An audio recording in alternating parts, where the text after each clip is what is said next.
Don't stop the music rap 멈춰 있어 춤추듯 돌아가 life.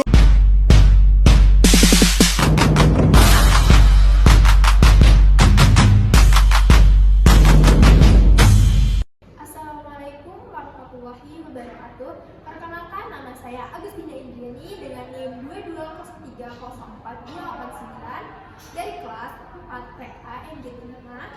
Di sini saya akan menjelaskan atau merespon materi dari pertemuan 9 sampai 15 dengan mata kuliah Manajemen Teknologi Informasi dengan dosen penampu Bapak Iqbal Ahmad, SEMM.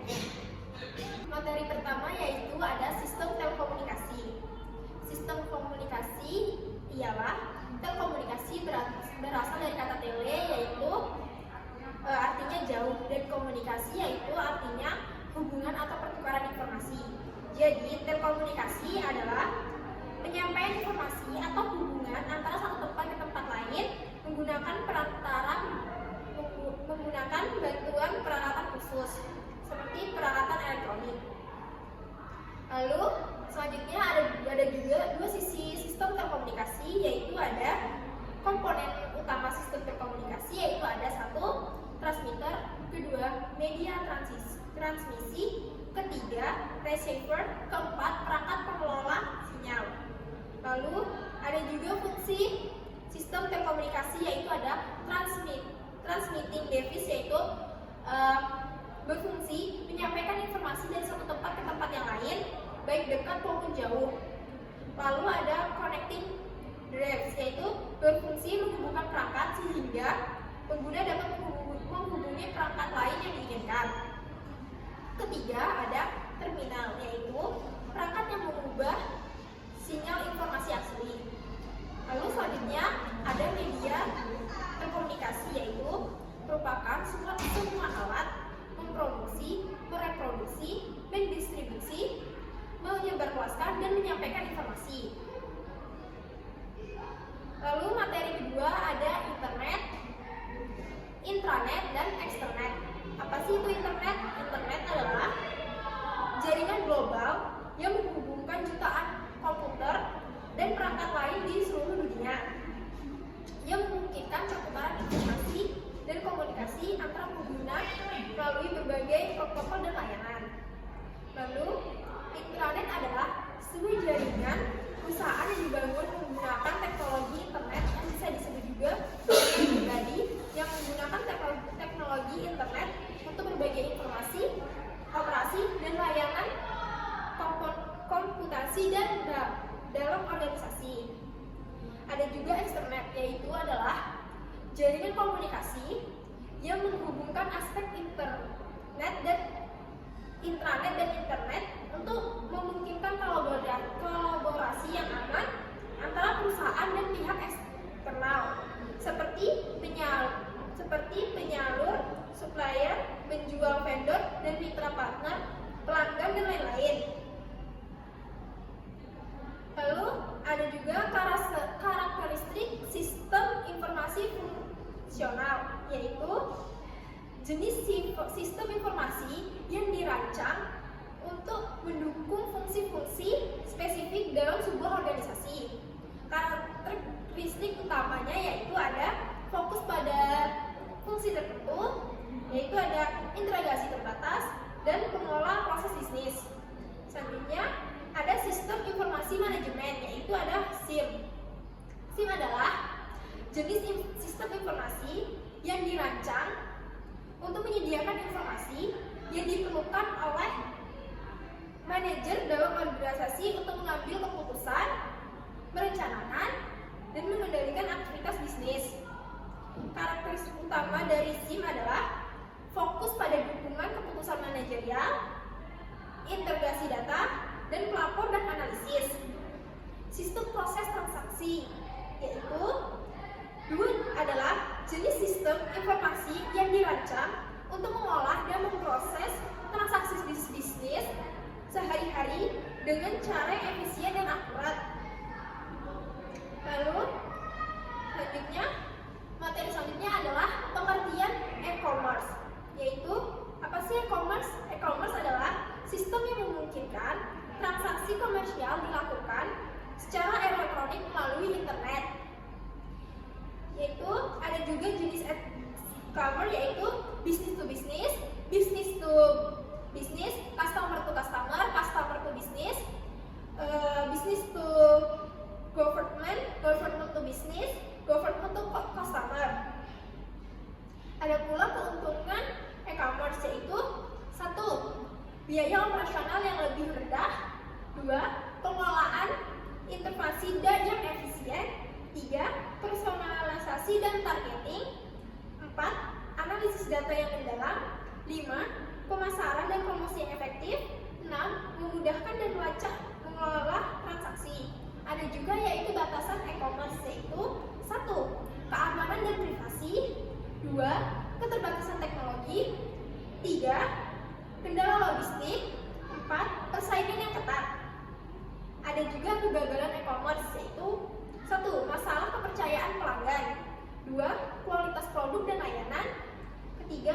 Ketidakmampuan menyesuaikan dengan perubahan pasar, 4. Masalah teknis dan kinerja, yang kelima adalah strategi pemasaran tidak efektif.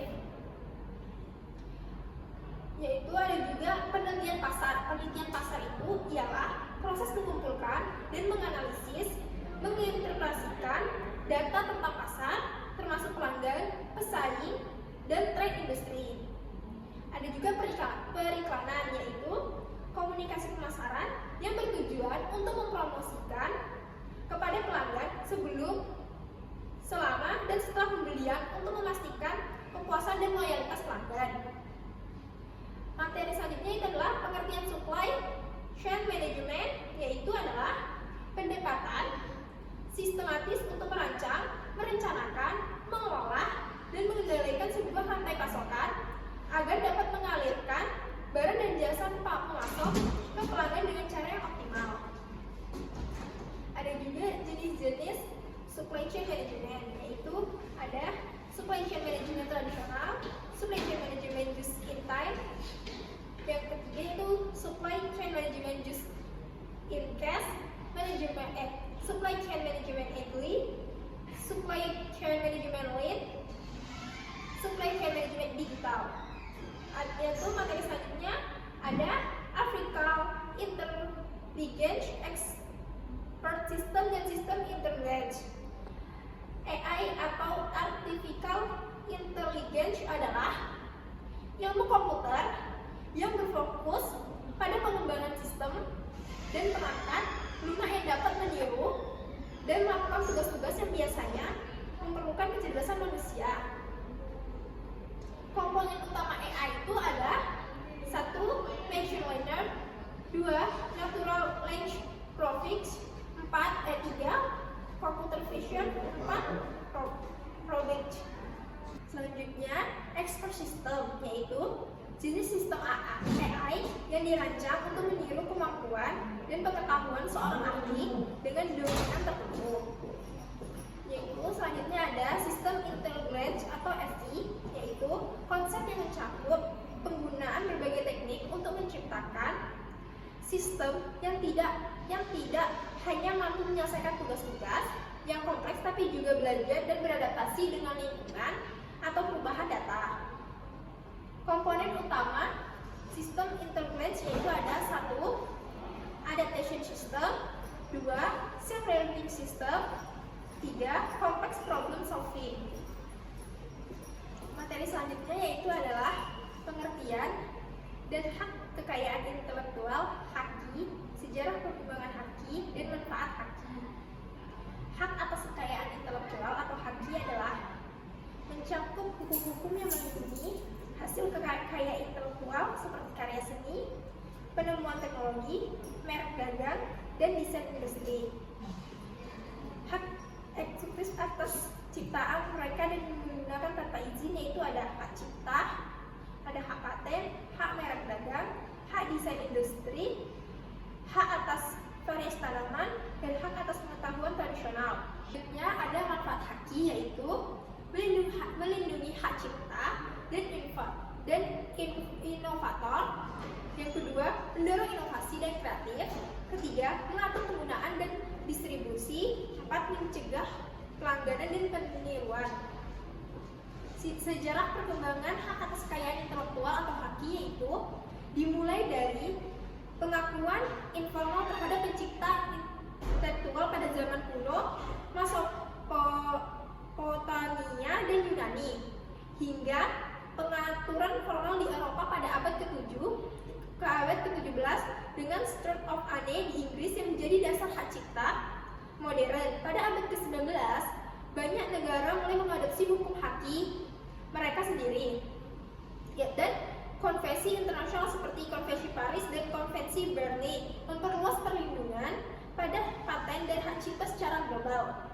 Pada abad ke-20, menyaksikan pembentukan organisasi hak cipta intelektual atau WIPO dan penyesuaian hukum dan melindungi teknologi digital. Masuk ke abad 21, HAKI terus beradaptasi dengan tantangan baru dan teknologi seperti kecerdasan buatan dan blockchain dengan fokus dan penyesuaian global dan pelindungan hak cipta dalam konteks digital.